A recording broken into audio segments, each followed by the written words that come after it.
So hi! How about exploring some cool and unusual artifacts from the past? Let's go! Have you ever heard of Chinese magic mirrors? These mirrors were made of solid bronze. They had two sides.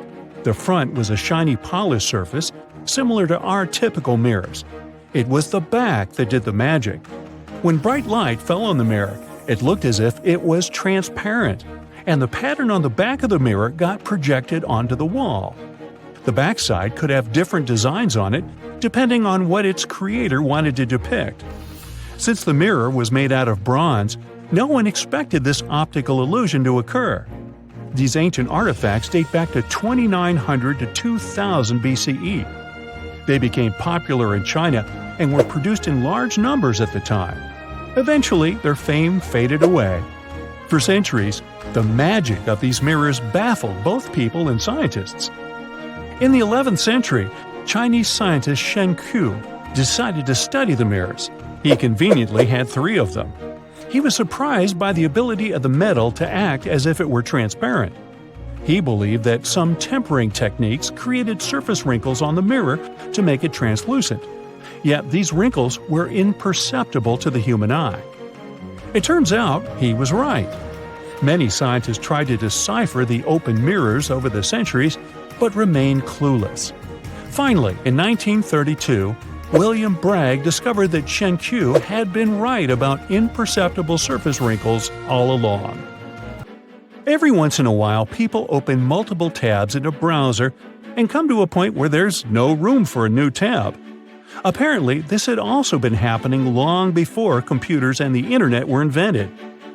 Meet the 16th century browser. This is a full-size book wheel. It's kind of a custom-made rotating bookshelf. Gregory Hayworth, a specialist in textual science, says that this tool has a system of epicyclic gears. That means that the book wheel has a working principle like a planetary system. One gear rotates around another. The shelves of the device maintain a constant 45-degree incline that holds the book securely as the giant wheel turns. Back then, people used the tool while writing encyclopedias and editions of classical works. In this kind of work, a person has to have many books open simultaneously so that the information from multiple sources can be gathered easily. Italian engineer Agostino Romelli is the inventor of this piece of early modern machinery. What if I tell you that sponge divers in Greece accidentally found an ancient computer? They pulled out this artifact from a shipwreck near Antikythera Island in 1901. Scientists called it the Antikythera mechanism and labeled it as the first mechanical computer. The machine looks like a hunk of bronze, but it has some kind of mechanism composed of gears and wheels. So, experts first assumed that it was an astronomer's tool. After an X-ray scan, though, they found out that the instrument was far more complex than they thought.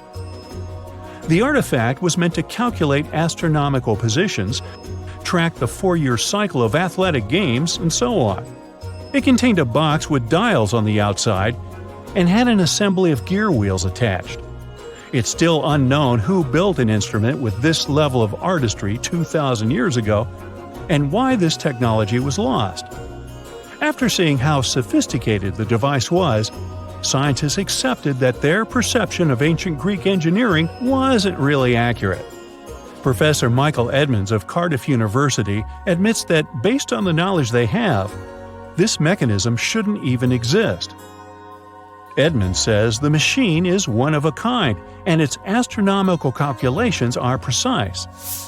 For him, the Antikythera mechanism is more valuable than the Mona Lisa. In 1929, scholars working in Topkapi Palace Museum in Turkey discovered a map. It became famous for being the oldest map showing the Americas. Perry Reese drew this detailed map on a gazelle skin in 1513. He depicted Europe, North Africa, the coast of Brazil, and several islands, such as the Azores and Canary Islands. The most exciting thing is that he created the map only 21 years after Columbus had set foot in the New World. Well, it was new to him. Perry Reese was a maritime scholar and a successful naval commander leading the Ottoman fleet. Yet, while drawing the map, he relied not only on his expertise in sailing. He created it by assembling and referring to 20 other regional maps, like the Arab map of India, 4 Portuguese maps, and the map of the western parts drawn by Columbus. Yes, the part he got from Columbus raised the heartbeat of many historians. Columbus drew a map during his 3rd voyage to the New World and sent it to Spain in 1498. It's assumed to be lost. Surprisingly, historians can now understand what Columbus noted down by looking at Perry Reese's map. Fun fact, he also drew another world map in 1528. Even though only about 1/6 of this map has survived, it's clear that it described the northwestern part of the Atlantic, the region from Venezuela to Newfoundland, and the southern tip of Greenland. The map also showed Antarctica centuries before its discovery. Historians had to rethink the chronology of history after getting this crazy information.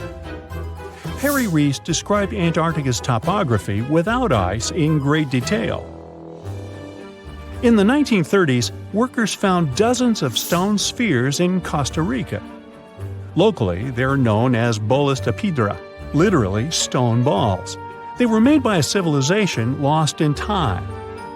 What's interesting about these balls is their shape. They are perfectly spherical. How ancient people could make such precise shapes is a mystery. The spheres are of different sizes. Imagine a small one, like a tennis ball. Then put another one next to it, 7 feet in diameter. The largest spheres weighed 16 tons. Archaeologists are sure that these balls are human-made. Yet their purpose remains unclear. Some archaeologists claim that the spheres could represent the solar system or could be inspired by various stages of the sun and the moon. Others say that the stone's placement refers to the houses of chiefs. Most of the stone spheres were sculpted from granodiorite. It's a hard rock similar to granite. Experts believe that ancient people used smaller rocks from the same material as tools to shape these spheres. They also think that sculptors probably heated portions of the stones and then cooled them rapidly. This could have helped them to remove the outer layers of rock. Our next one is an ancient battery set found in Iraq in 1936. The set consists of a ceramic pot, a copper cylinder, and an iron rod. At the top, the iron rod is isolated from the copper by asphalt, and both the rod and cylinder fit inside the mouth of the jar. The copper cylinder isn't watertight, so if the pot was filled with a liquid, it would surround the iron rod as well. Archaeologists focused more on the oxidized iron rod because the vessel just needed to be filled with an acid or alkaline substance to produce an electric charge. After examining this bizarre artifact, an Austrian archaeologist hypothesized that the instrument made use of chemical reactions to generate electrical energy. That's why they likened the instrument to a battery. An ancient civilization might have used it for some kind of electrotherapy. Yet there isn't any electroplated object known from this period. So Koenig's hypothesis was rejected by many archaeologists, but nobody has proven him wrong either. The origin and purpose of the vessel remain unclear to this day. So, want to see the world's oldest art studio? In 2011, archaeologists found 100,000-year-old shells in a South African cave. Those shells were used for paint making. A coating of bright red powder on the inside of a pair of shells is the proof. Archaeologists say they found a complete kit used to produce a pigmented mixture. Now, in a different part of the cave, several paintings were displayed with little price tags on them intended for sale. Nah, just kidding. Although that big one over there would look good over my couch. The original Superman from comic books didn't fly. He leaped from one tall building to another in a single bound. But animators who were working on a Superman animated series in the 1940s complained that the whole leaping thing would look silly on the screen. That's how Superman got his superpower of taking off into the air. Just 20% of laughter is caused by jokes and funny situations. The rest is people reacting to questions like, "How are you doing?" and regular statements. It helps to form social bonds. People who laugh together get closer. We humans are just one of the world's 8.7 million estimated species.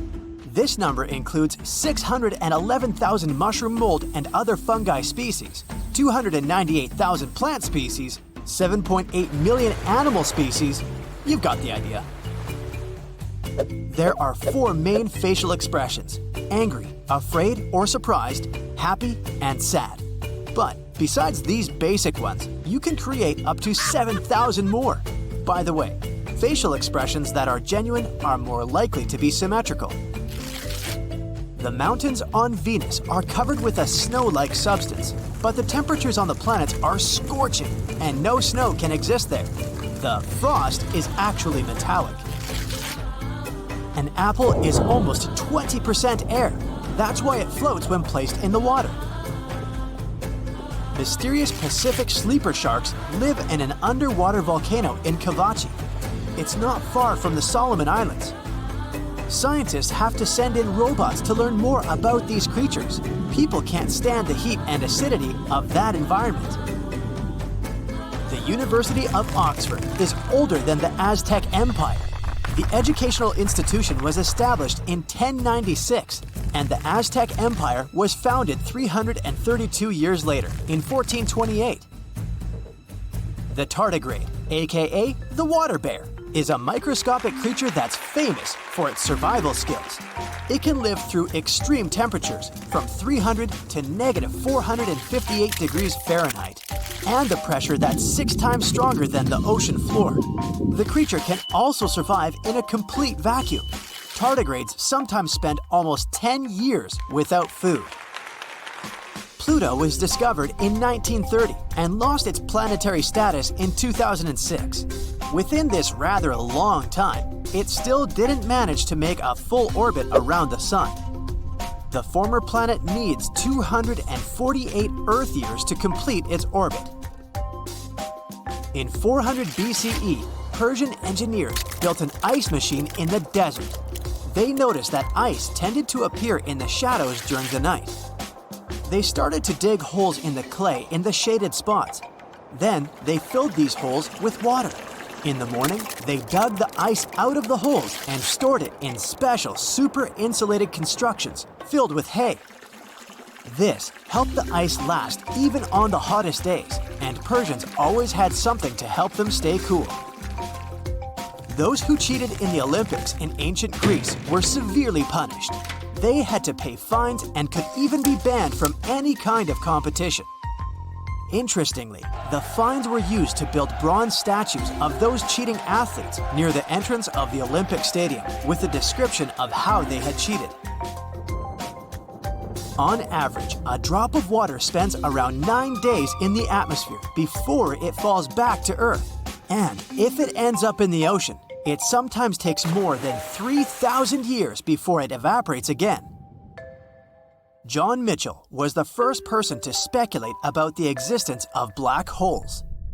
It happened in 1783. In his paper, he called them black stars. Unfortunately, his theory was forgotten until the 1970s. Raw sweet potatoes aren't actually sweet, but once you start heating them during cooking, a special enzyme called beta amylase breaks down the tasteless starch, turning it into sugar. The M100 galaxy is 55 million light-years away from Earth. This is a mind-boggling distance. The galaxy itself is 107,000 light-years across. It's a bit bigger than our home Milky Way galaxy. In 2006, Qatar Telecom had a charity auction where they offered a unique phone number, 666-6666. An anonymous bidder bought it for $2.7 million. Showers are famous for being able to spark creativity. When you're taking a warm shower, you usually feel relaxed and happy. Your dopamine level grows, increasing your chances of getting excellent ideas. The hashtag symbol has an official name, Octothorpe. It's a made-up word that was created in the same place where the telephone came from, Bell Laboratories. Back in the past, when there were no terabytes or even gigabytes yet, megabytes used to weigh a lot. The first computer, which was built in 1956, had a hard drive, or something similar to that. This hard drive's capacity was 5 megabytes. But the cabinet it was kept in weighed around 1 ton. Butterflies taste food with their feet because their taste sensors are there. If you were a butterfly, you could taste your pizza just by standing on it. Octopuses lay from 20,000 to 100,000 eggs at a time. The mother octopuses doesn't eat for half a year, protecting the eggs. When baby octopuses get born, they aren't bigger than rice grains. A big oak tree can drink 100 gallons of water a day, and a giant sequoia usually consumes 500 gallons daily. The inhabitants of Setenil de las Bodegas in Spain literally live under a rock. People work, study, and go for a walk beneath a huge rocky outcropping. Their homes are built right into the side of the rock. However hot it is outside, you still won't be able to cook an egg on a sidewalk. The highest sidewalk temperature can be more than 140 degrees Fahrenheit. But to cook an egg, you need at least 158 degrees Fahrenheit. Concrete is a great heat conductor, but it's not hot enough to make breakfast. There is a sea with borders defined not by land, but by ocean currents. It's the Sargasso Sea in the Atlantic Ocean, not far from Bermuda. Several currents create a large still area of salty water filled with floating seaweed. Hummingbirds are tiny creatures, but one particular species, the bee hummingbird, breaks all records. The thing is so minuscule it often gets mistaken for an insect. The bird also weighs less than a dime. Hot chocolate tastes better if you drink it out of an orange cup. Researchers asked 57 volunteers to try the same hot chocolate out of red, cream, white, and orange cups. Almost all the participants agreed that the chocolate tastes better when served in orange cups. It proved that the way something is served influences your perception of its taste. Gravity-defying geckos have millions of tiny branched hairs on their bulbous toes. This system lets geckos stick and unstick their feet at breakneck speed, scurrying across surfaces at 20 body lengths per second. It's a proven fact that when you're on the computer, you blink less. In everyday life, you blink around 20 times per minute. But when you're using a computer, it's only 7 times per minute. What's even more interesting, you also read 10% more slowly when you're looking at a computer screen or any other electronic device. African buffalo herds often make decisions by voting. For example, when they choose where to travel, animals would stand up one by one, look in a particular direction, and then lie down again. In most cases, the herd then moves in the direction that's got the most looks. One bamboo species holds the world record for being the fastest growing on Earth. It grows 35 inches per day. When some Massachusetts residents feel like playing a song or two, instead of grabbing a guitar, they go for a typewriter. In 2004, the Boston Typewriter Orchestra performed for the first time. The orchestra members produced unusual music with the help of old typewriters and have already released 1 album. The horseshoe crab has eyes all over its body. The creature has 10 of them, some on top of the animal shell, some down on its tail, and the rest near its mouth. All these eyes help the crab get around. Throwing a snowball to your friends, putting a carrot on the snow person of yours, skating, and many more. It's the snowy winter spirit. Here's some facts about snow. Surprisingly, snow can come in different colors. Let's start with yellow snow. If it starts snowing when flowering trees are already in bloom, pollen is in the air too. Besides giving you allergies, it lands on snow-covered surfaces. In this scenario, snow blends with pollen, which results in this suspiciously yellow shade. The snow clouds can carry sand particles too. Yellowish tinged snow was seen in South Korea in March 2006. The snow got the sand from the deserts of northern China. Pollen is oftentimes harmless, but sand-caused yellow snow isn't that innocent. It's related to air pollution. When NASA's Aura satellite detected this phenomenon, weather officials warned the public about the potential risks of this golden snow. Sometimes the color of the snow looks closer to brown, not even yellow. Certain trees, like oaks, carry a lot of tannins in the bark. These are organic compounds that protect the tree from harmful bacteria and funguses. These tannins can fall to the ground near the tree. For that to happen, it first needs to rain, and then the rain should turn into snow. The moisture makes the tannins run down. Have you ever just laid on the fresh snow and opened your mouth to let those tiny flakes in? How safe is it to eat those flakes, though? In most cases, it isn't. But here's a pro tip for snow eaters. The safest way to consume snow is by choosing a clean and white layer. Get some from the freshly fallen fluffiest part. And now, forget about it. You never know what random show in the street may contain. Blue-tinted snow is the next one on the list. A cloudy day will create darker shadows. Snow absorbs all color wavelengths. Well, almost all color wavelengths. It cannot completely absorb blue. The bottom line is that bluish snow forms due to the weather conditions. I mean, the snowflakes are actually translucent since they're made up of ice crystals. These crystals reflect light. That's why in regular cases, snow appears white to our eyes.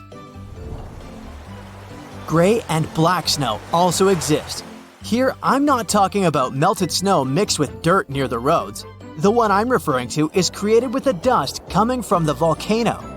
But it can be created with less exotic soot, ash, or motor vehicle exhaust. This type of snow is dirty. It might have a dusty or oily scent. If its color comes from petrochemicals, then it's probably toxic. The next one is watermelon snow. The name comes from the red and green color of the snow.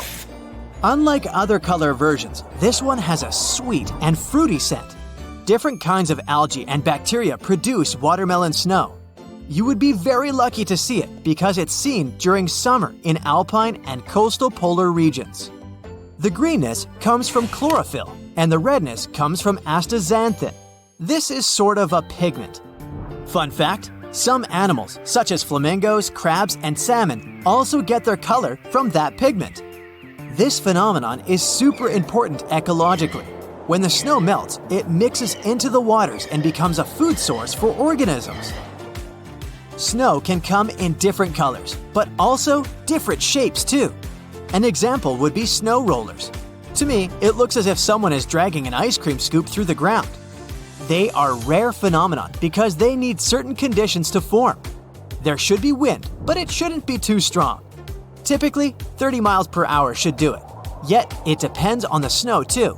It should be snowing, and how powerful the snow falls is another issue. Snow rollers occur in open prairies or hills with no obstacles like boulders or trees. It's a combo of two separate layers of snow. The first layer is the pre-existing sheet that crashed on the ground. The second one is a fresh layer of fallen snow.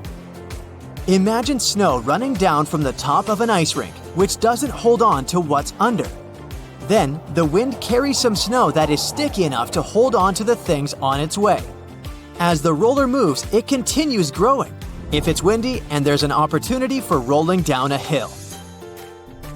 Now, I want to move on to other cool facts about snow. For instance, its silence. Do you know how freshly fallen snow absorbs sound? Especially if you live in a busy city, you realize it's the quieter ambiance. It literally absorbs sound waves. Think of it as a commercial sound-absorbing product. Things change when it melts and refreezes. Then, the ice reflects sound waves. As a result, sound travels further. Plus, it gets clearer. It's not just us enjoying the snow. Apparently, some monkey species love it as much as we do. Japanese macaques, or snow monkeys, also make snowballs and play with them. Young macaques especially get attracted to snow. They steal one another's snowballs, then fight to get them back. Snow? Blizzard? What else? I can count some words related to snow, but the Inuit, for example, has dozens of words for snow. And Scots has 421 terms related to the snow. For instance, skelf is a large snowflake, and unbrak means the beginning of a thaw. From one point of view, there's the cold and the risk of hypothermia. From the other point of view, animal burrows or human igloos. We associate snow with cold, but it warms you up. Since snow consists of above 90% trapped air, it's a perfect insulator. We talked about snow itself, but what about snowflakes? The shape of a snowflake is bound to the air temperature around it. Researchers examined snowflakes and found out that long, thin needle-like ice crystals form at around 28 degrees Fahrenheit. They also investigated other ice crystal samples taken from different temperatures. The flakes appear to be flat and plate-like in lower temperatures, such as 23 degrees Fahrenheit. The snowflake can also appear with 6 arms, or a dendritic structure as ice crystals, and that again depends on the changes in the temperature surrounding each snowflake. Maybe you heard the saying that no two snowflakes are identical. A catalog of snowflakes supports this theory. One chemistry educator detected more than 30 different types of snowflakes. They are classified as column, plane, rimmed, irregular, and so on. The reason for all this variety is the path each snowflake makes to fall to the earth. Each one of them faces a tiny bit of different atmospheric conditions on its way to the ground. All of them have 6 sides, that's for sure. But in 1988, a scientist found 2 identical snowflakes. Turns out they can be identical. Snow can be seen in deserts too. I know it sounds super contradictory.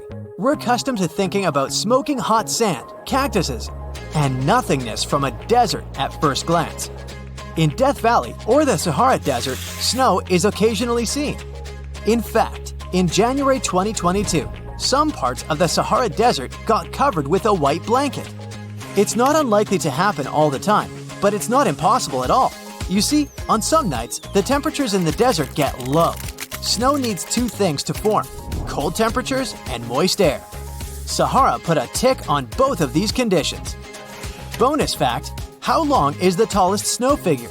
In 2008, Bethel town residents in the US united their forces with the people of surrounding towns to break a world record. The snow person was 120 feet tall. It took them more than 1 month to finish creating the figure. The Statue of Liberty was only a few inches taller than this figure. When we see a strong snowstorm, we call it a blizzard. That's not always so.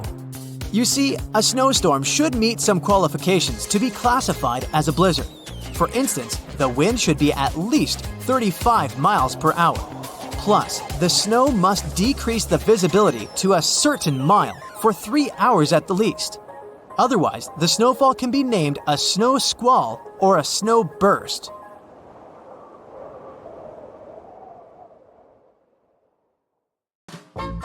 I have a collection of questions you've always wanted the answers to. Let's go! First, an observation. Cookies and baguettes are basically kinds of bread. So my question is, why, when left outside for the night, a cookie gets soft and a baguette becomes hard? It doesn't make any sense. Well, the thing is, cookies are sugary bread. The sugar and salt in them soak up the moisture from the atmosphere, so they get soft. Baguettes don't have much salt and sugar, so they don't attract water and just dry out. Superglue sticks everything to everything, but how come it doesn't get stuck to the tube? Turns out that the glue needs some compound with hydrogen to polymerize. In the tube, there's just oxygen and no water, but outside, there's plenty of moisture. Also, this explains why the stuff always sticks so well to your fingers. They're warm and perfectly moist. I'm sure you cried at least once when cutting an onion. Why does it happen?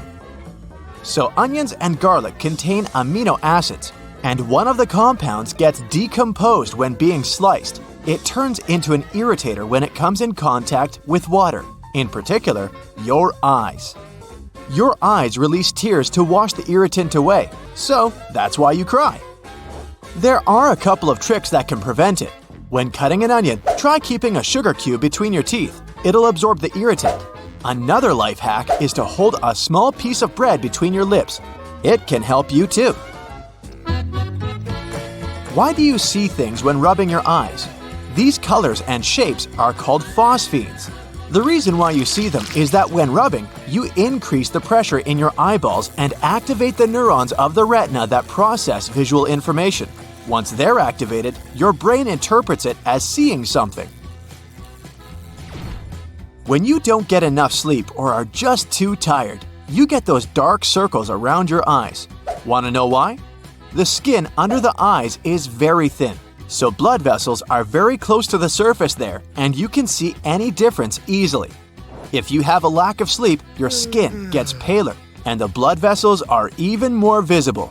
So you can see those dark circles showing through the skin. Also, with age, the skin naturally gets thinner, so that's why older people tend to have dark circles. But if you're young, just try to get more sleep. Let's pay a bit of attention to backpacks. They have a few interesting features. First, some of them have sternum straps, and they are quite helpful. They allow you to redistribute the weight of the backpack a bit, lifting some of it from your shoulders. Not much, but just enough to make your backpack lighter and easier to carry. And of course, the sternum straps prevent the shoulder straps from sliding off. Okay, the next thing is gear loops. And probably from the name of it, you already have an idea of what you need them for. You can strap in some useful gear you need with you, like trekking poles or shovels. Some gear will need to be secured to do it.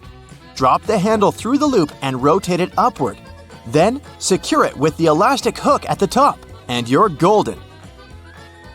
And yes, all backpacks have loops. Actually, I never thought of their purpose until today. Some people say that if you slide your thumbs through them, it makes the backpack sit tighter on your back, making it more comfortable.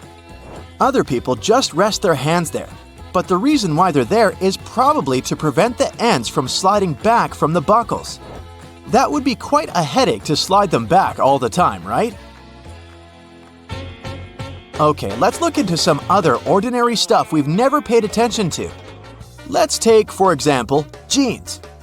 They have those metal rivets. It turns out that they've been there as long as jeans exist.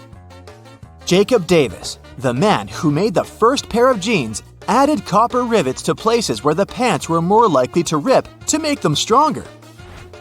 So it was a crucial detail to keep jeans together. Today, they have a more decorative purpose because they're distinctive and traditional for jeans. Also, many zippers have the letters YKK engraved on them. Those are the initial letters of Yoshida Kogyo Kabushiki Gaisha. It's the name of a Japanese company that can be translated as Yoshida Manufacturing Shareholding Company. It's the largest zipper manufacturer in the world, so all zippers produced by them are marked with these letters. It's estimated that the company produces half of all zippers in the world. That's why you see their zippers more often than any others. Have you noticed that canned and bottled soda seems to taste different? You're not wrong, that's actually true, and there's even science behind it. Chemists say that aluminum cans have a polymer layer that absorbs some of the soda's taste, so cans indeed change the taste. Chemicals in a plastic bottle can add some acetaldehyde, a byproduct that gets formed while plastic is melted, to the drink. So they also change the taste a bit. You never really drink the original drink. If you want to try the real thing, buy sodas in glass bottles. When soda is stored this way, its taste is the most similar to the original one. Plastic bottles with soft drinks have 5 bumps on the bottom, and water and juice plastic bottles have almost flat bottoms, except for a little kink. It's not random. A plastic bottle is made by putting a plastic tube into a mold and blowing some air inside to make it expand until it takes the needed shape. The problem is that at the bottom, the bottle will always have an outward kink that will make the bottle unstable. To avoid it, some air is also pushed inward from the bottom, creating that small punt at the base of it. Flat bottle bottoms are common because they need less plastic to be made, but soft drinks and sparkling water need special treatment. These liquids have internal pressure that can push the plastic outward, messing up with the punt and the stable form of a bottle. So, soda bottles have a curved shape because this way they're more pressure resistant. Compare folding a regular piece of paper to folding a paper tube. The latter will have more resistance. In the same way, curved plastic is more resistant to any pressure. Take a closer look at your bag of chips. You can probably find these little colored circles. They're made by the manufacturer to test the print that is used on the package. They're called color control patches. The circles are not the same palette as the final package. They're layered on top of each other to achieve the final color of the bag. So why do manufacturers need them again? Imagine that something is off and the printing machine prints a bunch of wrong packages. That's a lot of wasted money. So, these control patches are there to make sure that the final print is going to be correct. If they're off, the manufacturer will know that the whole package is going to be off too. These patches allow the printers to find a surplus or a deficiency of color and solve the issue. But don't worry if you don't find these circles. They probably just got cut off. Take a good look at a milk jug. There's often an inverted circle on one of the sides. This dimple is there to make the jug more resistant and to prevent it from rupturing if the jug falls on the floor. The dimple gives some more space for the liquid to expand. Also, as the expiration date approaches, the microbes in the milk start to expel some gases. As more and more of them get trapped inside, the pressure in the jug rises. The dimple accommodates the expansion and prevents the jug from bursting. Titanic sank on April 14, 1912, and all of the passengers' belongings and ship's paraphernalia went down into the deep, dark waters with it. These objects patiently waited to be discovered until 1985. Titanic sank fast, and there seemed to be almost nothing left from the ship. Yet divers in small submarines managed to retrieve plenty of artifacts from the wreckage. If you wonder what those surprising items look like, hey, join me. A number of museums have collections of Titanic items rescued by divers or donated by survivors and their relatives. And some of those items are even sold at auction. So if you're ready to spend a pretty penny on an exclusive artifact, hey, why not? The first artifact on my list is a pocket watch belonging to a Titanic passenger, John Chapman. John and his wife Elizabeth were on their honeymoon. When the ship hit the iceberg, Elizabeth was offered a seat on a lifeboat next to her friend Emily Richards. There was a problem though. Mr. Chapman couldn't enter the lifeboat. Elizabeth turned to her friend Emily and said, "Farewell, if John can't go, I won't go either." Now, that's what I call true love. After a short time, the ship went under. If we step back and return to Chapman's pocket watch, we'll notice one more heartbreaking detail. Experts believe the watch stopped around the time the ship finally submerged. Do you remember the iconic scene in the Titanic movie where the ship's band continued to play while the ship was sinking? The violin, played by the real musician, was sold in an auction for $1.7 million in 2013. They say the band played Nearer My God to Thee as the ocean liner sank. Since we started talking about the band, we might as well shed light on a piece of music found on the ship. It was the song Put Your Arms Around Me, Honey. Considering the fact that paper gets ruined almost instantly when it meets with water, it's a miracle to see those documents. Another saved paper document is the lunch menu.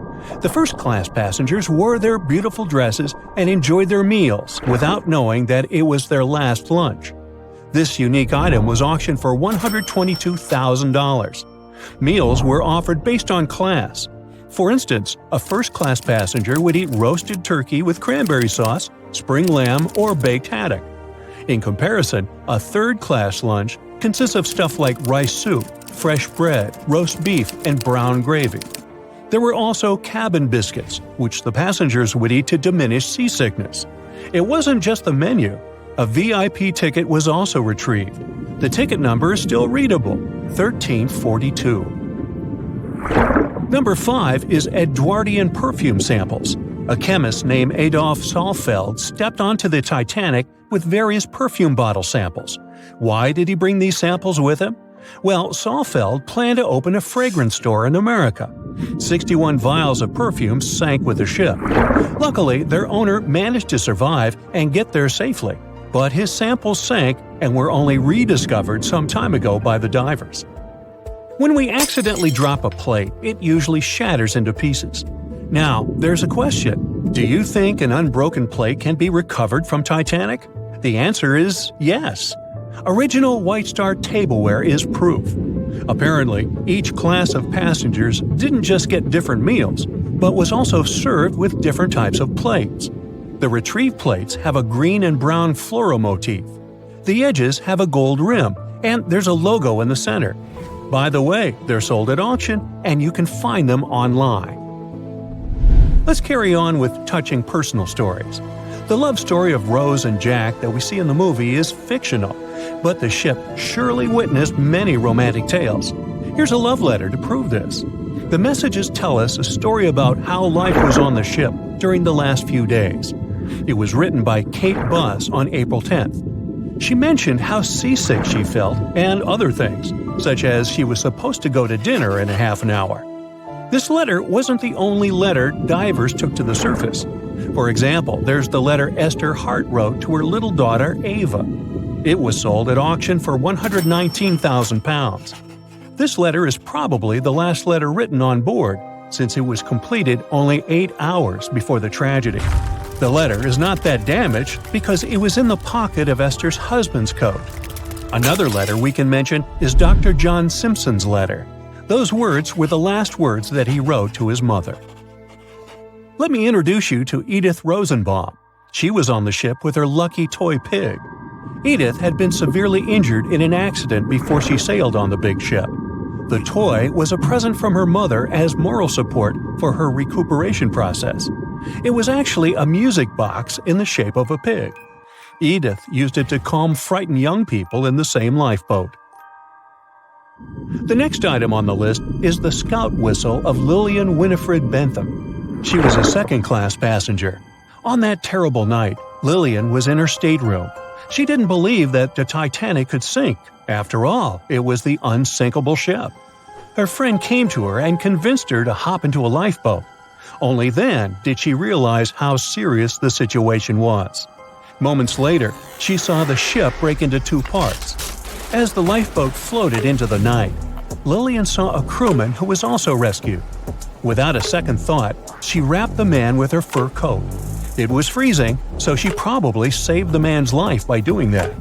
The young man wanted to thank her for her kindness, so he gave Lillian a scout whistle. It was the whistle he used throughout the night to call for help. This pair of white gloves is one of the rarest artifacts recovered from Titanic. These cotton gloves belong to a gentleman. The owner's identity is unknown. Fabric can't last underwater for decades, but these gloves look fine, and you can still see the fine detailing and elegance.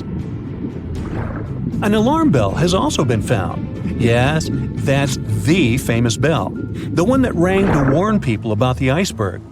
Frederick Fleet and Reginald Lee were on lookout duty the night of the accident. Both of them survived. Fleet was the one who saw the iceberg before the ship struck it. What's ironic is that Fleet and Lee didn't have access to binoculars.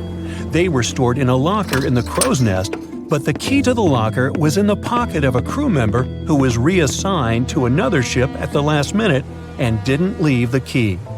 They could have seen the iceberg sooner if they had had pairs of binoculars. If they had had it, the Titanic could have gotten out of the way. Divers discovered not just belongings of passengers or the crew, but also pieces belonging to the ship itself. Our next artifact is the Grand Staircase.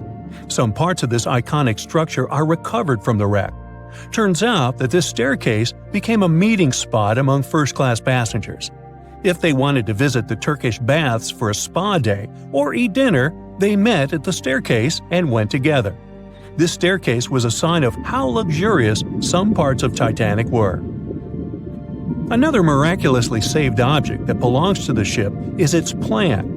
It was one of the most expensive artifacts sold at auction. The plan is around 30 feet wide. What else? The logometer was also discovered. It's a device used to check the sailing speed of the ship and the distance it covers. The experts say that from the start at noon on April 14th, the device logged 268 nautical miles. And there's more. A giant chunk of hull, known as the Big Piece, was also found. This fellow weighs 15 tons. The larger portholes were for the cabins, and the smaller ones were for the restrooms. This piece was found in 1994, but it was in 1998 when it was successfully taken out. After all these years spent underwater, it was swarming with sea life. Still surprisingly, the portholes still had glass. Now, let's assume you were a diver and you could only take out one of these objects. Which one would you pick? No, you can't see the Great Wall of China from space. It's a cool myth, but it's still a myth and has nothing to do with reality. NASA confirmed it, and now you know it too. Still, the wall is a magnificent place, and you're lucky today. I'm taking you there, so fasten your seatbelts. We're going to China, the biggest Asian country, the third biggest country in the world, and with over 1.3 billion people living there, is still the most populated one, even though India is getting closer and will probably take the first place soon. China is also one of the oldest nations in the world. It has 3,500 years of continuous written history, but the civilization existed long before that. Historians believe that China wasn't populated by settlers that came from somewhere else. The Chinese civilization most likely got formed from local Stone Age people who lived on the territory since the prehistoric period. So no wonder that the country is full of history and ancient landmarks, and I'll show you a couple. We are at the Great Wall. It's over 13,000 miles long, almost 5 times the distance between New York and Los Angeles, or a bit longer than the distance between North and South Poles. This is impressive, even today. Of course, it didn't take a day to build it. In fact, the wall was being built for centuries. Maybe you know that ancient cities had walls around them to protect the locals from the invaders? Yes, Chinese cities had them too.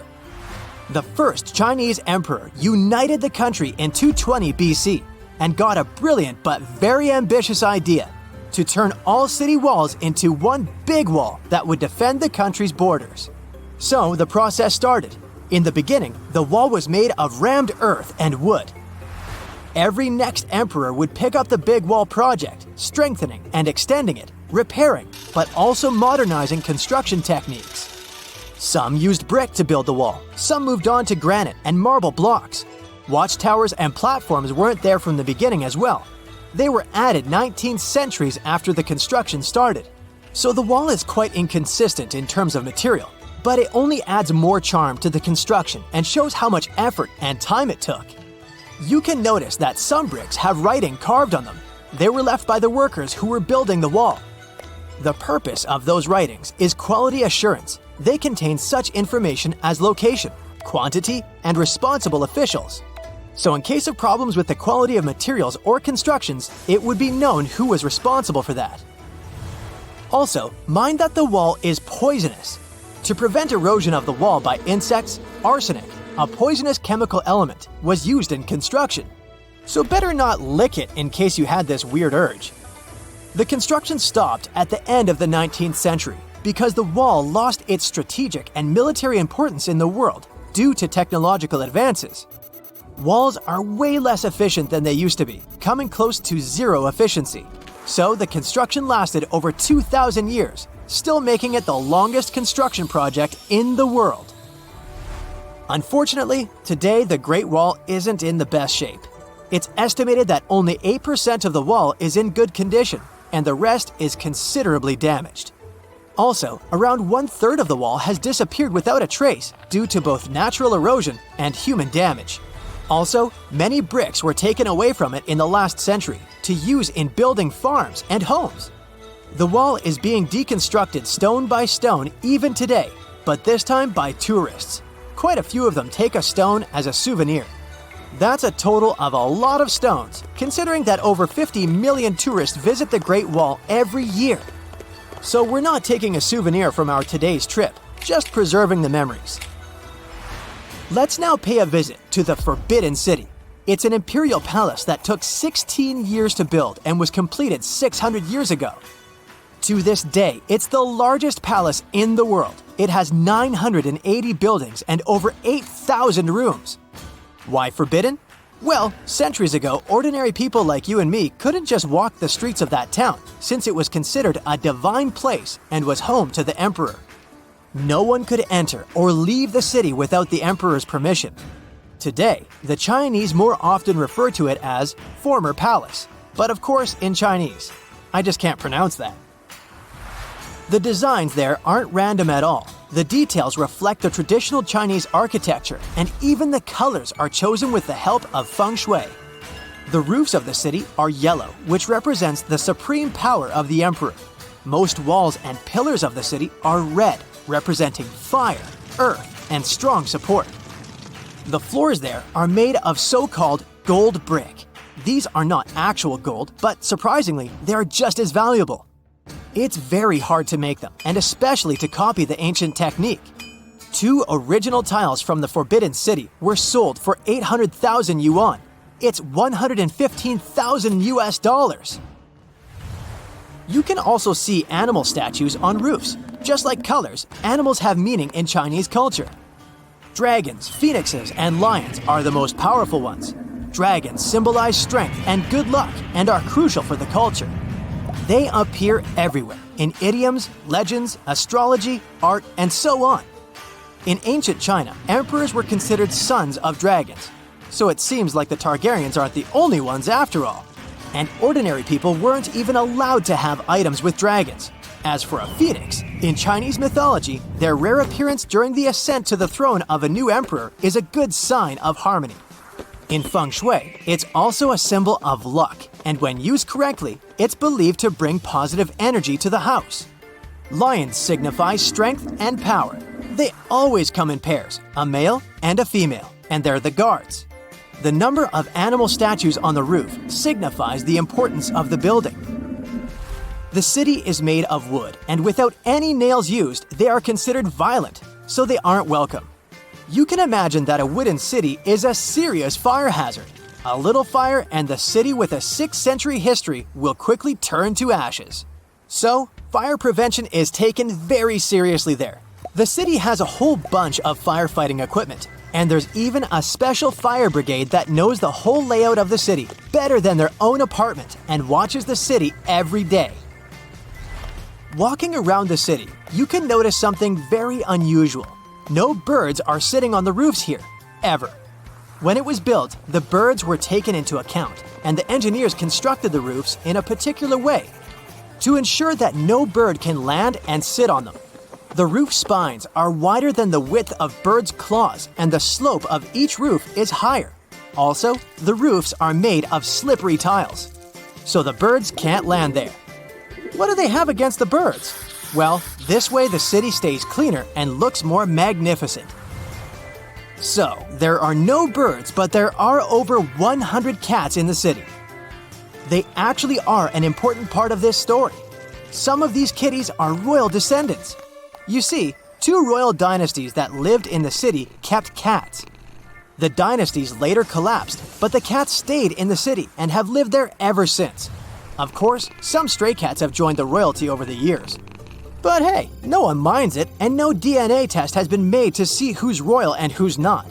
After all, they all equally patrol the city, hunt mice, and possibly some stranded birds, and guard the city. So all cats are welcome. You know, those fluffy cumulus clouds you see in the sky weigh as much as a Boeing 747 or 100 elephants. Hey, if you don't believe me, let's do the math. Scientists figured out that the density of water inside a cumulus cloud is around 0.5 gram per cubic meter. Now, clouds come in all sizes, But an average cloud of this type is shaped somewhat like a cube and has a volume of 1 billion cubic meters. When you multiply it by density, you get an impressive result of slightly over 1 million pounds. And in case you were wondering, this giant stays afloat because its density is lower than that of the air surrounding it. Giraffes are 30 times more likely to get struck by lightning than you are. There were 5 official fatal cases involving giraffes and lightning between 1996 and 2010. But since their population worldwide is just around 140,000 during that period, the fatality rate is rather high per thousand of giraffes per year. Lightning bolts love tall objects, so giraffes are unfortunately an easy hit. But scientists think they might have learned to deal with it and seek shelter during a thunderstorm or move quickly to thickly vegetated areas. The oldest animals on Earth are glass sponges. They can live up to 15,000 years. Scientists found the oldest glass sponge in the Ross Sea, a part of Antarctica. In another part of the world, the East China Sea, scientists found the skeleton of a glass sponge that lived for about 11,000 years. These sponges might have been around during the last ice age. They lived their whole lives stuck to hard surfaces, filtering water to snack on bacteria and plankton.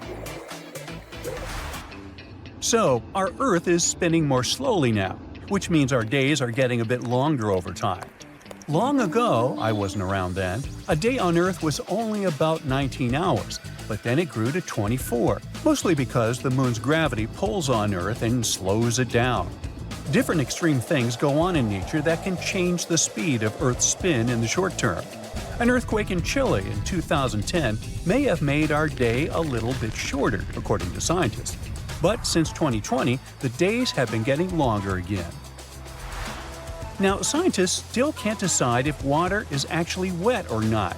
Some of them say water isn't wet itself, but it can make other things wet when it sticks to them. Others think water is wet because it's a liquid and has moisture. Water can feel wet because it cools your skin as it evaporates. How wet something is depends on 2 forces: cohesive forces that keep water droplets together and adhesive forces that make water stick to things. Water doesn't stick well to waterproof fabrics, and they stay dry because cohesive forces are stronger in that case. Guess what? There is no map of the world that would be 100% accurate unless it's life-size. Our planet is round and paper is flat. Duh! Back in the 16th century, Gerardus Mercator designed a cylindrical map projection that is still used and named after him. This concept is good for navigation because the north is always up, but the top and bottom parts get stretched out. So Greenland looks 14 times larger than it really is, and Alaska is the size of Brazil. Around 4 billion years ago, Earth's atmosphere was very different from what we know and love. But volcanoes saved the day. Tons of them were erupting all over the place, spewing out carbon dioxide. This gas filled the sky and made up most of the atmosphere. Tiny early plants used that carbon dioxide to grow by photosynthesis and give out oxygen. One of the theories says that the steam from all the volcanoes cooled down and turned into water and gave us the oceans. It took about 2 billion years for enough oxygen to fill the air so that animals could live and breathe here. Now, if for some reason you ever decided to stack all the world's germs and bacteria on top of each other, they would stretch for 10 billion light-years. But you wouldn't even see this thread, because it would be about 75 times thinner than a human hair. If you wrap this long line of bacteria around our galaxy, the Milky Way, it would circle around it more than 20,000 times. Ooh, my brain! It turns out there's rust on the moon, and it may have traveled all the way from Earth to get there. Now, rust usually needs oxygen and water to form, and the moon has almost none of either. But when this celestial body passes through a part of space called Earth's magnetotail, oxygen from Earth can reach it with solar winds. This oxygen may have combined with tiny amounts of water and iron on the moon's surface to create rust. Now, even a tiny asteroid can knock our planet out of its orbit. But don't worry, you probably won't even notice any difference. The effect of an impact will depend on many things, like how strong the space rock is, how fast it's going, and what kind of ground it hits. Most of the time, when space rocks hit Earth, they break apart or turn to gas before they reach the ground. But big ones, like the one that wiped out the dinosaurs, can cause huge problems, like big waves, earthquakes, and even change the weather. The Earth isn't solid like a rock on the inside, but more like squishy clay because of the very high heat and pressure deep underground. This squishiness allows the mantle to move very slowly over millions of years, and that's why we get earthquakes, volcanic eruptions, and the shifting of continents. During the last ice age, huge heavy glaciers sat on top of Earth's surface, pressing down on the squishy mantle underneath. This made the mantle sink a bit. When the ice melted, the mantle started pushing back up and the land began to rise again. Even today, in places like Canada, Greenland, and Scandinavia, the land is still rising because of this. Our planet is covered with cosmic dust. About 5,000 tons of it reach the surface of Earth every year. This interstellar substance is smaller than a grain of sand and often even thinner than a human hair. Scientists go all the way to the middle of Antarctica, where it barely snows, and the snow is super clean to spot those particles. Most of this dust comes from comets. If you're an introvert, Greenland is the ideal place for you. It is the least densely populated area in the world, with only 0.1 person per square mile. Wow, I've never actually seen a tenth of a person. Anyway, most of Greenland is covered in ice, so people live mainly along the west coast. Oh, and by the way, it's been inhabited for over 4,500 years, so it must not be that bad after all. Guess what?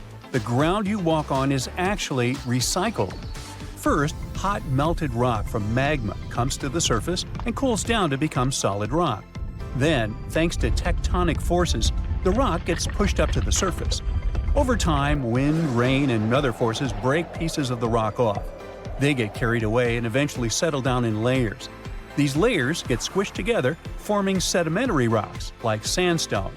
Sometimes, if these sedimentary rocks get pushed deep under the Earth's surface, the heat and pressure cook them into a new type of rock called metamorphic rock. A long time ago, life on Earth might have been purple instead of green. A molecular biologist from the University of Maryland thinks that the very first microbes used a special molecule to capture sunlight that made them look purple. Today, plants are green because they use chlorophyll to absorb sunlight and turn it into energy. But before chlorophyll existed, retinal molecules did the same job. It soaked up green light from the sun and reflected red and purple light, which made the microbes look violet and like little tiny grapes. Really. Wakey wakey, it's time for another Victorian Day. Meet Daphne, a typical Londoner of the 19th century. She and her husband John are ordinary Victorian people. Despite common 21st century rumors, they didn't marry young. Actually, back then, few people married earlier than at the age of 22. Getting up would be way easier if it hadn't been that cold in their house. Daphne and John aren't that well off, so they couldn't afford the Victorian-style central heating, which is a coal fireplace plus iron gates. Still, even wealthier classes who have it don't really fancy lighting that one, since heating is quite pricey. So the only thing to keep Daphne and her Victorians from Victorian permafrost is an old rug. Yeah, you don't want to step on the floor barefoot. To top all that off, due to the complete absence of in-room ventilation, the air in any Victorian house is often quite stuffy. So, the doctors advise opening windows overnight to let all the nasty smells out. Daphne usually wakes up alone as her husband is a factory worker and needs to be punctual. For that purpose, he uses the services of knocker-uppers. These guys wander the streets early in the morning and casually tap on the window panes. That's a pretty economical alternative to watches and clocks.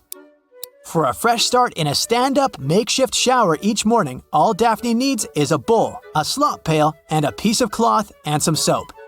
The main ingredient is a jug of hot water to make the whole morning routine less stressful. Also, Victorian soap just won't lather in cold water. A nice hack. It's easier and warmer to wash your body part by part. As for a beauty routine, sure thing there were no nail salons. But even if there had been some, they couldn't have been very popular among working-class women. Rose-pink nails and soft skin were a badge of idleness, which wasn't fancy at all. On the contrary, Victorian noble ladies did have certain rules for their nails. No specks or ridges. The nails should be oval and no nail color was allowed. While ladies used lemon to keep freckles away from their hands, working-class women like Daphne opted for lard to soften up their skin. Daphne and many other Victorian women work from home. Nope, she doesn't have a dozen of Zoom calls each day, but she's pretty good at sewing, so she can work in pajamas just like many people do today. Unlike his wife, John works a 16-hour shift at a factory, and that's completely fine for the Victorian era. But if he were a lawyer, he'd work less, from 8 a.m. to 7 p.m. The upper-class gents usually did their business from 10 a.m. to 4 p.m. Without a smartphone, John can't call an Uber, so he has to walk a whopping 4 miles to and from work each day. Instead of taxis, there were horse-drawn carriages. But such journeys could even hurt the people because of the lack of suspension. And the seats were small and uncomfortable. There were also horse-drive omnibuses. But passengers complained that whenever a horse suddenly stopped, they could be easily pitched off into the road. Hey, do you skip breakfast or hastily grab something before you go, just like John does? If so, it's something you have in common with Victorian workers. Their breakfast often depended on the reachability of their place of work. If it was an easy walking distance, they could share a hearty hot brekkie with their family. If not, the morning meal was quite fast and not that exquisite. Now let's make a short quiz for y'all on a typical working-class Victorian breakfast. A. An avocado toast with a smoothie. B. A croissant with a cappuccino. C. Bread and barley-based drink with foam. Yep, that was bread, or sometimes porridge, depending on the area in England, and that barley drink better known as beer, which was believed to be packed with vitamins essential for another hard day. Bonus, it didn't require cooking, sort of Victorian fast food.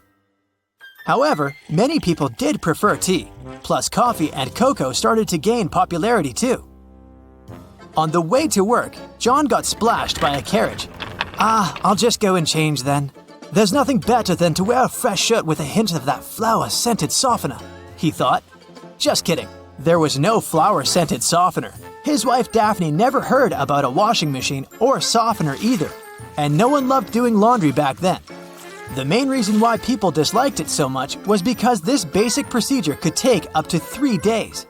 Anyone who had an extra penny would definitely pay someone else to do it. Problem number 1. No hot water in the houses. Problem number 2. Whenever people heated water for their laundry, it impeded all the cooking in the house. No free space in the kitchen.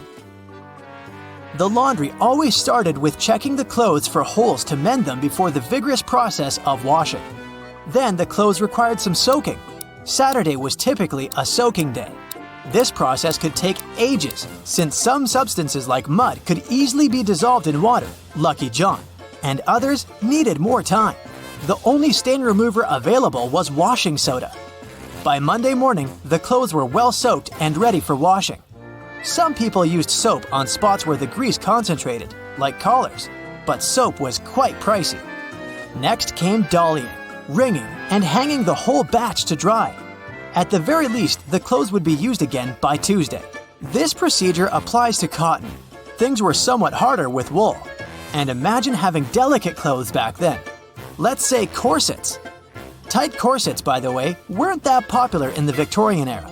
Yeah, some people in that era claimed a tiny waist was achievable only with a regular application of tight corsets, but women wore them not as a fashion statement. Victorian doctors believed that it was a corset that could help have a healthy posture, and that it could help keep the internal organs in the right alignment. Daphne is not a big fan of corsets, but she can sew you one. In Victorian times, the color of clothes sometimes depended on the laundry. The thing is, white clothes could be boiled and bleached better than those of bright colors, so the youngest ones were often wearing white to easily remove the stains if needed. The older they grew, the more intense colors they got. Fun fact, as a paler version of red that was considered to be a strong and masculine shade was intended for boys. Girls preferred blue colors instead. Around the 1940s, the situation changed and pink began to be associated with girls. Daphne often makes those pink and blue clothes too, and earns about 10 shillings a week, just like other seamstresses. With this money, Daphne could easily pay the weekly rent of 6 shillings. The rest she could spend on food or whatever she needed. With 1 shilling, she could buy enough tea for a week. 5 loaves of bread cost about 12 pence, aka 1 shilling too.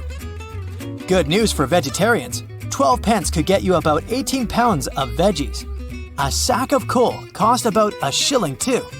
Now you understand why Daphne and John didn't have the fireplace. You don't want to literally burn your money. Also, for a shilling, John could buy a new outfit in case his old clothes didn't make it through a vigorous washing after a carriage splash. Going back to the facilities, what about toilets? Well, the first public toilet in England was opened in 1851, and they were even shown at the Great Exhibition that year. The Victorian toilets usually had S-bend pipes. Their purpose was to keep the odors at bay, as bad smells were believed to be dangerous for health, not to speak about nasal discomfort. But these were again a luxury. Ordinary flats and rural houses had something less comfy. Sorry, Daphne didn't reveal what kind of toilet she had. In the evening, there was of course no TV, or even light. As soon as the sky turned dark, it made no sense to stay awake.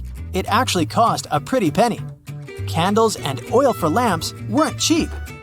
Daphne finished another dress in the afternoon, so there was no point in burning a candle. Good night. Okay, let's face it, we humans are pretty ordinary. I mean, we're no superheroes with superpowers, right? What, you didn't get the memo? But the animal world has a bunch of superheroes. Some creatures live forever, and those who seem to not care about the laws of gravity. Critters that are immune to venom, and those that can run on water. And some of them will send shivers down your spine. So the first superpower on the list is the ability to live without water. Kangaroo rats can get by without water for years. They actually don't mind living without any water. Humans, on the other hand, can only survive 3 days without water. Human 0, kangaroo rats 1. These little buddies live in extremely arid desert areas and have to get water from the seeds and plants they eat. And although it may sound a bit disturbing, kangaroo rats also know how to extract water from their urine before they set off on a bathroom trip. This way, they don't waste a single drop of precious moisture. Well, that would come in handy at sporting events. Now let me introduce you to the Peter Parker of the animal world. Yep, seems like Spider-Man is real, but not human. Meet a gecko lizard, or simply gecko. This critter has a marvelous ability to climb up all kinds of vertical surfaces and can even go for a walk on the ceiling. This gravity-defying feat is possible thanks to the lizard's unique foot pads covered with tiny hairs. They can cling to almost any kind of surface, no matter whether it's smooth, hard, rough, or soft. One more fun fact about these guys is that they lack eyelids, so they always keep an eye wide open for what's going on around them. If you wonder how they keep their eyes protected, here's the answer. Their eyes are covered with a transparent membrane, the cornea. Sure thing, they can't close their eyes, and if they have something in their eye, they simply lick it off. Right, they clean their eyeballs by licking them. I guess that's another superpower. Any supersonic superpowers here? Sure. A 1-inch long subtropical shrimp disorients its prey with a sonic boom. Despite its modest size, the pistol shrimp is one of the loudest marine animals. When the shrimp snaps its claws, it creates a sound as loud as a sonic boom. Naturally, this sound stuns the prey, and the shrimp can catch it without too much effort. Now, in the comic world, there's venom. In the animal world, there's a guy that can be called anti-venom. Opossums are known for their handy trick of pretending to have passed away when a predator attacks them. But that's not the end of the story. These guys are also immune to rattlesnake and pit viper venom. The secret is a peptide that helps opossums neutralize dangerous chemicals. This is the reason why snakes are a favorite treat on opossums' diet. There's one curious thing they have on their diet: ticks. One opossum can hoover up about 5,000 ticks per season, and most of them are picked off their own bodies. Now, imagine a fish that is so notorious that it's called a dangerous fish. It's mabenga, and it literally translates to dangerous fish in Swahili. This monster lives in freshwater and doesn't mind having a crocodile for lunch. Not a whole crocodile, but mabenga can take a bite out of them. But to be honest, these guys are intimidated by the crocodiles, the same way the crocs are intimidated by them. Now, you're watching this video on some gadget, right? Well, we all owe the gadgets we have to the electric eels in some way. I mean, all gadgets have batteries, and eels contributed a lot to the invention of an electric battery back in 1800. I know, the batteries have unrecognizably changed since then, but still, the first electric battery ever was invented thanks to electric eels. Anyway, if you see one of them and want to thank them for their magnificent invention, don't do that. Thing is, they can deliver shocks up to 860 volts. You don't want to experience that. Now let's talk about the Count Dracula of the animal kingdom. Nope, I'm not talking about bats. I'm talking about the fanged vampire fish. These fish are known as payara and have two long fangs protruding from their lower jaw. Here's why some people associate them with vampires. Hippos are the beauty gurus, since they know how to save a fortune on skincare. Living under the harsh African sun, these animals secrete a sweat-like red oily substance that evaporates and keeps the animals' bodies cool. Besides, the fluid works as a moisturizer, sunscreen, and antibiotic all in one. But they're not the only ones with such a superpower. Mantis shrimp know how to produce natural sunscreen too, but they use it for eye protection.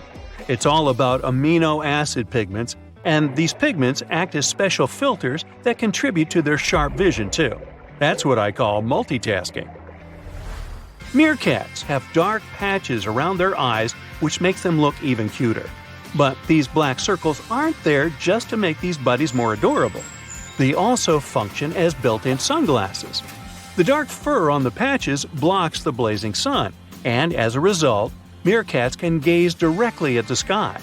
On top of that, the sentry, a meerkat that watches out for birds and other predators, can easily see danger coming and alert its mates. Wild goats are famous for their climbing skills, but the alpine ibex from northern Italy is the champion. This critter can climb nearly any vertical surface, defying several physical laws in the process. Interestingly, the animals that do walk on the steepest cliff walls are typically mother goats with their little ones. Large males prefer to keep their distance and use flat horizontal surfaces. Smart guys. Some animals protect themselves with venom or nasty bites, while others use chemical tricks for protection. Listen to this. Some species of millipedes produce hydrogen cyanide and exude it when they feel threatened. Hydrogen cyanide is odorless but highly toxic. One little millipede can't seriously hurt you, but you may have burns or even blisters if your skin is sensitive. Plus, to make the picture even scarier, some millipedes glow in the dark. So watch out, and if you see a crawling spot of light at night, run away as fast as you can. When the bombardier beetle feels threatened, it sprays scorching liquid from the tip of its abdomen with a loud popping sound. As soon as the beetle senses danger, a chemical reaction starts in special reservoirs in its abdomen. The heat from this process nearly reaches the boiling point and also produces special gas that triggers the ejection. This super protection is usually fatal for the attacking insects. I guess so. Plumed basculus lizards have an uncanny ability to run on water. First of all, their hind feet are equipped with long toes which have fringes of skin that can spread out in the water. As a result, a bigger surface of the lizard's foot comes into contact with water. Then, when it runs on water, it pumps its legs incredibly fast. This creates little pockets of air that prevent the animal from drowning by keeping it on the surface.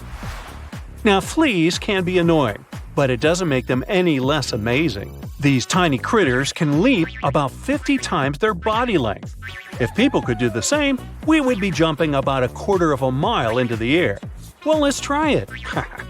The most curious thing about fleas' astonishing ability is that they take most of the power for leaps from their toes, not knees. So, what's your favorite animal superpower? I vote for the kangaroo rat. I don't like standing in lines for the bathroom. Is this safe to eat? We sometimes see strange dots on our potatoes and wonder if we should just throw them away. Here are 10 eat or toss facts. Did you know that every year 119 billion pounds of food is wasted only in the United States? To put it in perspective, this number means nearly 40% of all food in America is wasted. People throw away food if they don't have confidence in the ingredients. They're being cautious, and it makes sense. But what if the food is safe to eat and only looks weird? The first item on the list is beef. When it comes to meat, people naturally get extra cautious. Imagine you buy some raw beef in the store. Later on, you realize it's got some brown spots. If you toss it immediately, hear me out. This is normal. In fact, you can see brown layers also inside the beef. Bright red color equals fresh meat, huh? Not necessarily. When the meat is first cut, it's maroon. If the meat is quickly vacuum packaged, it will keep that shade. But if the meat is exposed to air for like 15 minutes, then oxygen will cause a change in the look to red. The redness can turn brown when the biochemical reaction starts. This can take a few hours. Workers at the grocery stores grind the meat several times a day to achieve that bright red color because they know consumers are cautious about maroon-looking beef. If the beef is wrapped in an oxygen-permeable plastic, it turns bright red after exposure to oxygen. As long as the meat smells and feels fresh, and if it's been stored properly, it should be safe to eat. Have you ever come across dark lines under a shrimp shell? This one has a similar story to beef. Black lines on your shrimp's flesh are related to a natural phenomenon. They gradually occur after shrimps are taken from the water. Meat is exposed to oxygen, and the blackness gets more visible over time. Here also, the pattern of the animal itself can be a factor. These black lines can be a naturally occurring discoloration on the shrimp. Think of cats. They also have different color patterns, but they're the same in terms of species. Next time, you can conduct a mini experiment in your kitchen. Put a couple of shrimp side by side and observe the mild differences in the shrimp's color patterns. Shrimp will have a distinct bad odor when it's no longer edible, so if it smells and tastes fresh, don't toss it. Should you eat moldy yogurt? That green substance on the surface doesn't look appealing at all. But if you scoop it out, you seem to have clean yogurt underneath. The short answer is toss it. The mold could be seen on the top only, but it has probably gone deep. Not to mention that it'll taste bad. Many molds are harmless, but some produce toxic substances.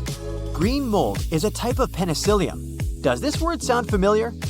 That's the same type of mold used in the antibiotic penicillin. Don't get too excited. Eating moldy yogurt won't magically cure bacterial infections. It only spoils your dairy products. In 2013, there was an outbreak related to one line of yogurts. The company handed the products to stores as usual. After some time, they received customer complaints. They said that the yogurt looked like yogurt soup and tasted really old. Turns out that a type of fungus probably released some carbon dioxide. It made the product fizzy and bloating. Ugh. The company and another independent scientist both said that this fungus in question wasn't usually harmful to people. Yet, more than 200 people reported becoming affected by it. So, these sorts of things can still happen. You should trust your spidey sense. If you've ever been lucky enough to see some mold in a freshly opened package, reach out to the manufacturer. You'll potentially save others from facing the same scenery by notifying the company about a systemic issue and preventing potential future product waste. Plus, the company probably wants to make amends and either reimburse your sad yogurt with a happy one, or better, they'll give you coupons for free products. Why do avocados sometimes have brown dots inside? Technically, it's edible, but you might not want to eat it. Avocados are a source of many vitamins like C, E, K, and B6, as well as healthy stuff like magnesium, potassium, and more. The avocado works hard to become such a health storage. Nutrients, water, and sugars wander around this fruit. Yes, technically, avocado is classified as a fruit. Anyway, avocados have their own transport channels, like veins. These channels are normally invisible to us. Until something goes out of the ordinary, the avocado may be stored in too cold temperatures for a longer time than it should. As a result, the tissue cells might be weakened and start to deteriorate. Experts say that after the fruit is harvested, if it stays in the refrigerator for a few weeks before you buy it, vascular browning can occur. This phenomenon becomes visible after you keep the avocado at room temperature for a few days. Don't be hard on yourself, it's not because of you. So, should you eat it or toss it? You can eat the brown dotted avocados, but you may want to taste them first. They might not taste good compared to a regular one. What about the white area under the potato peel? Eat or toss? This area is also like dark bruise marks, but it's not black. If the outer layer of the potato looks normal, that odd-looking white knot is not mold. The moldy potatoes deteriorate. They'll get softer, wrinkled, or squishy. As long as the exterior of this potato appears clean and regular, there's probably no harmful microbial growth inside of it. These strikingly white areas can be shaped due to potatoes being bruised, possibly in the field during the harvesting period. To sum up, you can eat it. There's also an issue of white smears coming out when we slice potatoes. You see the marks on the cutting board? Experts say that some potatoes have a higher level of water and starch content. As a result, your cutting board gets a bit messier than usual. No need to worry about it. I'm gonna carry on with another form of potato. Not because I love every version of potato and I can eat it in all meals from breakfast to dinner, but because I want to know, what are those brown spots on potato chips? Should we eat or toss them? Consider these as minor imperfections. They don't affect the safety of the chip. They're there again because of the bruises they get or as a result of frying. Sometimes you see that your garlic is trying to make more garlic out of itself. Yep, it has sprouted.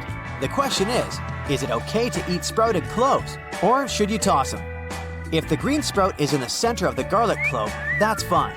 Be aware that the taste of the garlic will be stronger than it usually is. It will still be perfectly okay in a cooked meal, since it'll be alongside other ingredients. The taste shouldn't be that harsh. Can we eat an apple with worms? Most people can't even stand the idea of accidentally eating an apple with a worm, but that's a cultural thing. So the answer is yes, we can eat it. After all, worms add a little protein to the fruit. These animals don't carry any harmful parasites.